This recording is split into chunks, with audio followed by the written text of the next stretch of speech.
Good morning. ஏற்கனவே நம்ம போன இயரில் தொகைநிலை தொடர்கள் பார்த்தோம். அது 6 வகைப்படும். அதோட கண்டினியூ தான் தொகாநிலை தொடர்கள் பார்ப்போம். தொகாநிலை தொடர்கள் மொத்தம் 9 வகைப்படும். இதில் தொகாநிலை தொடர்னால் ஃபஸ்ட்டு என்னன்னு பார்ப்போம். ஒரு தொடர் மொழியில் இரு சொற்கள் இருந்து அவற்றின் இடையில் சொல்லோ உறுப்போ இருக்காது. அப்படியே பொருளை உணர்த்துவது, எதுவும் சொல்லு உறுப்பு எதுவுமே மறைஞ்சிருக்காது.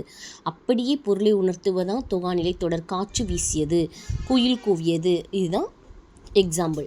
இதில் 9 வகைகள் இருக்குது. தொகைநிலை தொடரில் 6, தொகாநிலை தொடரில் மொத்தம் 9 வகைகள். ஃபஸ்ட்டு எழுவாய் தொடர். எழுவாயுடன் பெயர், வினை, வினா ஆகிய பயனிலைகள் தொடர்வது எழுவாய் தொடர் ஆகும். இனியன் ஒரு பெயர், அதோட பயனிலை தொடர். இனியன் கவிஞர் பெயர், காவிரி பாய்ந்தது வினை, பேருந்து வருமா கொஷின் கேட்குது வினா. இந்த 3 தொடர்களிலும் பெயர், வினை, வினா ஆகியவற்றுக்கான பயனிலைகள் சேர்ந்து எழுவாய் தொடர்கள் அமைந்துள்ளன. இது எழுவாய் தொடர். நெக்ஸ்ட்டு விழித்தொடர். விழியுடன் வினை தொடர்வது விழித்தொடர். நண்பா எழுது, நண்பா என்னும் விழிப்பெயர் எழுது ஒரு பயனிலையை கொண்டு முடியுது. விழித்தொடருக்கு எக்ஸாம்பிள் என்னது? நண்பா எழுது. நெக்ஸ்ட்டு வினைமுற்று தொடர். வினைமுற்றுடன் ஒரு பெயர், ஒரு சொல் வினை முற்று இருக்கும், அதோடு ஒரு பெயர் தொடர்வது வினைமுற்று தொடர். பாடினாள் கண்ணகி. பாடினாள் என்னும் வினைமுற்று முதலில் நின்று ஒரு பெயரை கொண்டு முடியுது. அப்பனா எழுவாய் தொடர் பெயர், வினை, வினா கொண்டு முடியுது. விழித்தொடருக்கு எடுத்துக்காட்டு நண்பா எழுது. வினைமுற்று தொடருக்கு பாடினாள் கண்ணகி. பெயரச்ச தொடர். முற்று பெறாத வினை பெயர் சொல்லை கொண்டு முடிவது பெயரச்ச தொடர். முற்று பெறாத வினை. கேட்ட பாடல். கேட்ட எனும் எச்ச வினை. அப்போனா பெயரச்ச தொடருக்கு என்ன எடுத்துக்காட்டு? கேட்ட பாடல். வினையச்ச தொடர். முற்று பெறாத வினை வினைச்சொல்லை கொண்டு முடிவது. பாடி மகிழ்ந்தனர். பாடி என்னும் ஒரு எச்சவினை, மகிழ்ந்தனர் என்னும் வினையை கொண்டு முடிந்துள்ளது. நான் எழுவாய் தொடர் பெயர், வினை, வினா கொண்டு முடியும். விழித்தொடருக்கு எக்ஸாம்பிள் நண்பா எழுது. வினை முற்று தொடர் ஒரு வினை முற்றோட ஒரு பெயர் தொடர்வது. பாடினாள் கண்ணகி. பெயரச்ச தொடர் கேட்ட பாடல். கேட்ட என்னும் எச்சவினை பாடல் பெயரை கொண்டு முடிந்துள்ளது. வினை எச்ச தொடருக்கு பாடி மகிழ்ந்தனர். நெக்ஸ்ட்டு வேற்றுமை தொடர். வேற்றுமை உறுப்புகள் வெளிப்படும் அமையும் தொடர்கள் வேற்றுமை தொகாநிலை தொடர்கள் எனப்படும். கட்டுரையை படித்த, வெளிப்படையாக தெரியுது. கட்டுரையை படித்தாள். ஐ என்னும் வேற்றுமை உறுப்பு வெளிப்படையாக பொருளை உணர்த்து. அன்பாள் ஆள். 3ஆம் வேற்றுமை. அறிஞருக்கு பொன்னாடை, அறிஞருக்கு கு. 4ஆம் வேற்றுமை நிலை தொடர். நெக்ஸ்ட்டு இடைச்சொல் தொடர் பாருங்கள். இடைச்சொல்லுடன் பெயரோ வினையோ தொடர்வது இடைச்சொல் தொடர். மற்றொன்று. இது இம்பார்ட்டன்ட் கொஸ்டின். இடைச்சொல் தொடர் மற்றொன்று, மற்று ப்ளஸ் ஒன்று. மற்று என்னும் இடைச்சொலை அடுத்து ஒன்று என்னும் சொல் என்று பொருள் தருகிறது. உரிச்சொல் தொடர். உரிச்சொல்லுடன் பெயரோ வினையோ தொடர்வது உரிச்சொல் தொடர் எனப்படும். சாலை சிறந்தது இம்பார்ட்டன்ட். சாலை என்னும் உரிச்சொல், அதனைத் தொடர்ந்து சிறந்த என்ற சொல்லென்று மிக சிறந்த ஒரு பொருளை தருகிறது. இடைச்சொல்லுக்கு மற்றொன்று, உரிச்சொல்லுக்கு சாலை சிறந்தது. அடுக்கு தொடர். ஒரு சொல் 2, 3 அடுக்கி தொடர். அடுக்கு தொடர். வருக வருக வருக.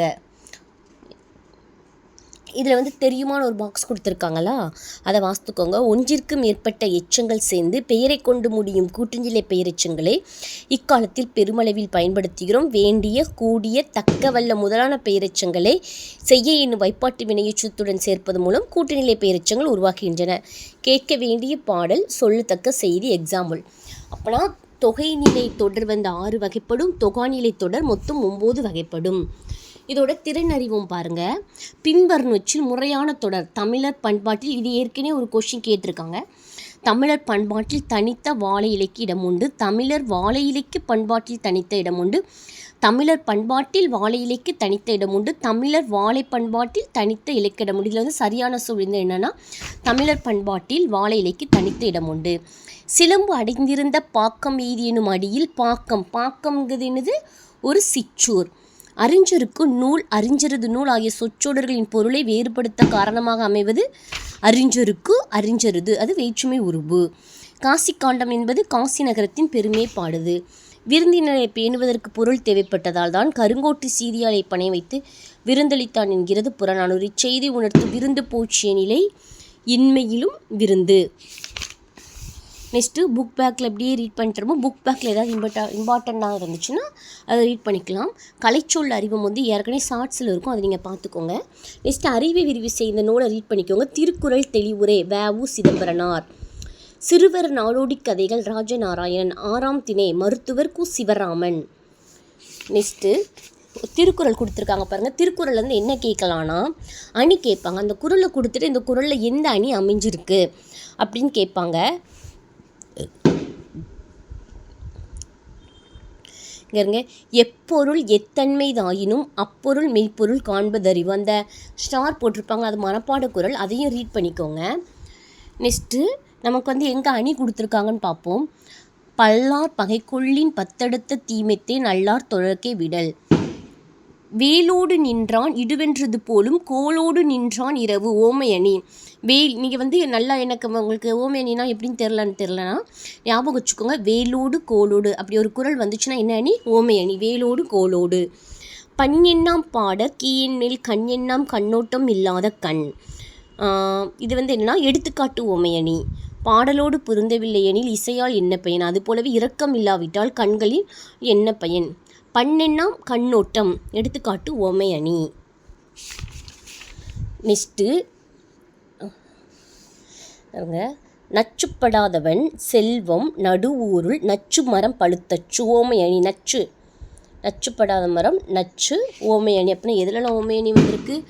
வேலோடு கோலோடு பண்ணெண்ணாம் கண்ணோட்டாம்ங்கிறது எடுத்துக்காட்டு ஓமை அணி. நச்சுப்படாதவன் நச்சம் பருத்தளிச்சு ஓமை அணி. இதில் வந்து அணி வந்து இம்பார்ட்டன்ட் ரொம்ப.